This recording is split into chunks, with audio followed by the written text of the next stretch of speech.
E bora galera, Alessandro Sanches com você aí na área, professor, advogado, atuo na área jurídica há mais de 15 anos e já precisava muito desse quadrinho aqui para trabalhar um pouco com aspectos informais, fazer um bate-papo mesmo com você, mas sem vinheta, sem edição, sem bromation para você. Pode perceber que eu quis deixar até o quadrinho aparecendo aí, o enquadramento da minha câmera. Vai ficar assim, tá?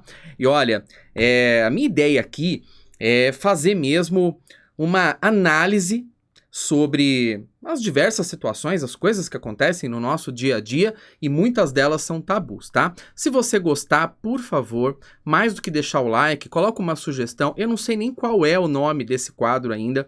Eu vou colocar no meu Instagram O que eu vou colocar lá no meu Instagram? Um Stories. Tá, eu vou colocar um Stories justamente para poder saber lá qual a opinião de vocês até sobre o nome do quadro, tá? Primeira coisa, né, como você já percebeu aí pelo título, vamos falar um pouquinho do formal e do informal no mundo jurídico, no mundo da docência jurídica e, logicamente, na advocacia. O que você acha? Vai ser legal, né? Bom, clica na sinetinha lá, acompanha as notificações e, naturalmente, já dá o seu like aí. Bom, em primeiro, muito se fala disso, sobre... E aí, a advocacia, assim como também a magistratura, as carreiras jurídicas, exigem vestes talares, ou seja, né, desde sempre o profissional da advocacia lá com seu ternão, com a sua gravata, e a gente sabe que isso é bem bacana, é bem elegante. Alguém inventou que isso seria muito legal e, ao final das contas, tem as vantagens e desvantagens, né? Eu acredito que uma grande vantagem aí do terno é aquela pose, aquela formalidade, aquela elegância e a demonstração de que realmente existe uma seriedade no procedimento que está sendo ali tocado. Isso acontece de fato. Em contrapartida, nós sabemos que isso pode gerar, sim, uma formalidade exacerbada e afastar o profissional da advocacia, o profissional do poder judiciário, daquela pessoa que realmente é a grande finalidade, né, que é o cidadão de um modo geral. Sabemos que quantas não são as vezes que a pessoa vai até uma audiência, às vezes uma pessoa super simples do interior, e ela se sente ali extremamente intimidada.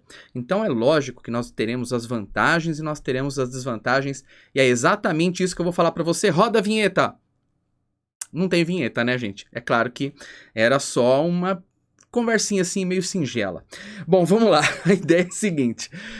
Em primeiro, quando nós falamos aí sobre a formalidade, eu vou falar para você em primeiro no Poder Judiciário. Eu acredito que seja muito boa. Por quê?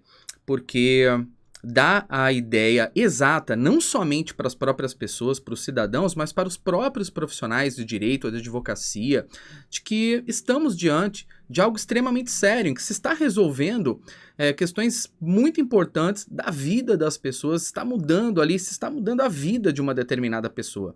Então, essa seriedade é muito importante. Sabemos que, infelizmente, o exagero e tudo que é radical, tudo que é sem equilíbrio nenhum, é claro que é horroroso. O exagero no comportamento, na maneira como trata as pessoas, aquela forma prolixa de falar, pode atrapalhar muito. Não tem nenhum sentido o juiz, o promotor, ou mesmo o advogado conversar com a parte ou com as partes que estão ali presentes de uma maneira extremamente técnica que ela não possa compreender. Ou então fazer uma pose de intimidação para essas pessoas. Aí está o exagero. Mas manter ali as vestes talares é ótimo e realmente nos oferece uma lembrança que se mostra importante. Se você olhar aí o período da quarentena, né, a pandemia, muito engraçado, os diversos vídeos dos profissionais, juízes, desembargadores, advogados em audiências que, estando dentro de suas casas, não conseguiu compreender a seriedade dos procedimentos. Tem um vídeo que roda na internet que é muito legal e eu não trouxe para cá porque é desnecessário, em que o advogado está fazendo a sustentação numa rede. Quer dizer, se você perceber bem, é um pouco difícil você conseguir manter uma concentração de uma maneira tão relaxada, né? De toda maneira, existe também uma situação em que a profissional da advocacia, ela faz ou busca fazer a sua sustentação oral, é claro que ela é repreendida nesse momento, dirigindo o seu veículo. Isso também é bem estranho, porque aí a tensão é maior, né? Imagine até a infração cometida e, mais do que isso, o fato de a pessoa ter que prestar atenção na rua, talvez porque não prejudicar uma pessoa com um acidente ou coisa do tipo, mostrando também que não dá para ter atenção total no procedimento e que claramente exige seriedade. Estamos lidando com a vida das pessoas, tá? Então aqui eu fiz um meio termo no momento em que a pessoa está lá no Poder Judiciário e vem a pergunta, mas professor, você tá aí com a sua camisa do AC/DC, né? Do AC/DC? Será que eu consigo falar bem inglês? Acho que não. Eu tô mesmo. E aí, veja, tô aqui na minha casa, tranquilamente, minha biblioteca no fundo aí, tem até ali, ó, se você reparar no meu ombro, aí em cima do meu ombro, esse aqui, ó. E tem até o meu copo de cerveja lá, né? E tudo bem, não é nenhum problema, porque eu tô realmente na minha casa, tô fazendo aqui a minha opinião, tô trabalhando a minha opinião com você no meu canal do YouTube, não é diferente, inclusive, quando eu me coloco nas minhas lives. E aí pode vir até agora uma terceira pergunta, já que a gente falou da advocacia, dei aqui a minha opinião, tá? Já que nós falamos também da questão aí da informalidade do dia a dia, e a minha opinião é bem clara, eu acredito que só me faltava mesmo, sabe? Eu ter que ir lá pegar um terno, colocar o terno aqui e ficar na frente. Às vezes mostra que o ser humano aí não consegue ter uma definição clara das diversas situações, dos diversos momentos da vida, né? São momentos e momentos. Claro que se a pessoa se sentir bem, não vamos fazer ditadura nenhuma aqui, né? Se a pessoa se sentir bem de terno 24 horas, ela pode muito bem fazer. Eu vejo pessoas que eu não consigo nem imaginar sem terno, né? Porque realmente elas gostam, elas se sentem bem, e se ela se sente bem, ela tem que se manter desse jeito mesmo. Eu gosto de estar com a minha camiseta de rock aqui, acho que isso não influencia em nada, porque o momento em que eu tô aqui dando a minha opinião para você, o que o terno poderia trazer? Ele poderia trazer um conforto para mim, ou então trazer lá um formato que me atende, que me agrada e nada mais. Ele não vai sair daqui, oferecer uma opinião melhor, me dar mais autoridade acerca do que eu estou falando ou deixando de falar. Né? Até porque é a minha opinião, né? É exatamente essa a ideia desse quadrinho que a gente trabalhou agora. Em um terceiro momento, vem a questão da carreira docente. Né? Eu sou professor aí há bastante tempo, lecionei durante 14 anos na Universidade de São Francisco, 2 anos na Universidade de São Judas e também lecionei na Universidade, na Unisal, né, no Centro Universitário Salesiano e em diversos cursos preparatórios, sempre nos maiores cursos preparatórios do país. E aí, a pergunta que fica também é essa. E aí, até onde pode ir a informalidade? Eu penso que a sala de aula não é uma situação em que nós estamos decidindo a vida de ninguém, né, em que precisamos ali, né, de uma demonstração certa sobre aquela discussão que está acontecendo, que ela deve ser uma discussão serena, uma discussão que envolve grande seriedade. Não. É o trabalho de uma determinada pessoa que vai conseguir se demonstrar sério pelo conteúdo que dispõe, pela maneira como se posiciona e pelo respeito que tem com o público. E essa sempre foi a tônica da minha carreira. Então eu entendo que na carreira docente nós podemos ter uma licença, sim, poética para isso. Eu faço, não vejo nenhum problema. Se uma instituição acredita que se sente melhor se eu for lá lecionar uma aula com o terno, eu não sou uma pessoa radical, quem me conhece sabe, eu coloco o meu terno lá, eu fico feliz também por colocá-lo, me sinto bem, bonito, elegante, né, o terno vai lá, né, aquele ternão azul, bonito, com gravata vermelha, eu gosto muito dessa composição, né, camisa branca, eu não uso camisa de outra cor não, tá, gravata vinho, assim, vermelho, eu gosto dessas cores.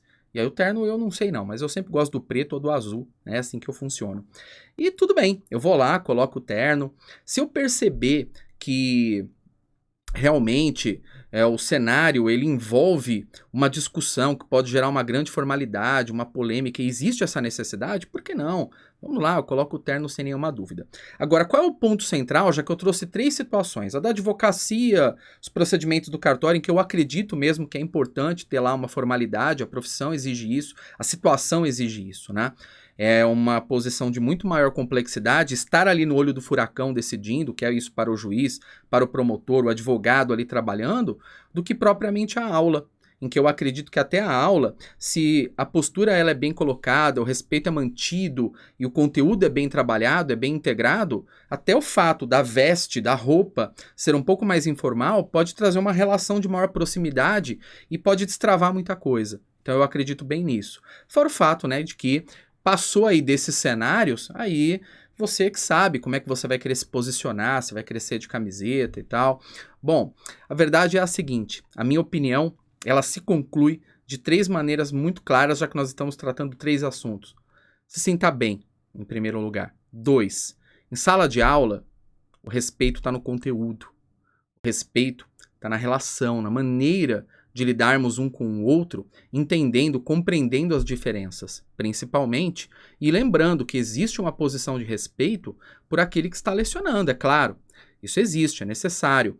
Agora, quando estamos lidando com a vida das pessoas, ali no dia a dia da advocacia, a lembrança clara, perpétua, da seriedade, do envolvimento, da preocupação que se deve ter com o que se tem ali em mãos, traz essa necessidade, sim. Traz essa necessidade. Esse é meu modo de pensar, essa é a minha opinião. Espero que tenha gostado do quadro. Vou fazer outros vídeos desse jeito, assim, também informal. Eu quero uma sugestão para qual é o nome que eu dou para esse quadro.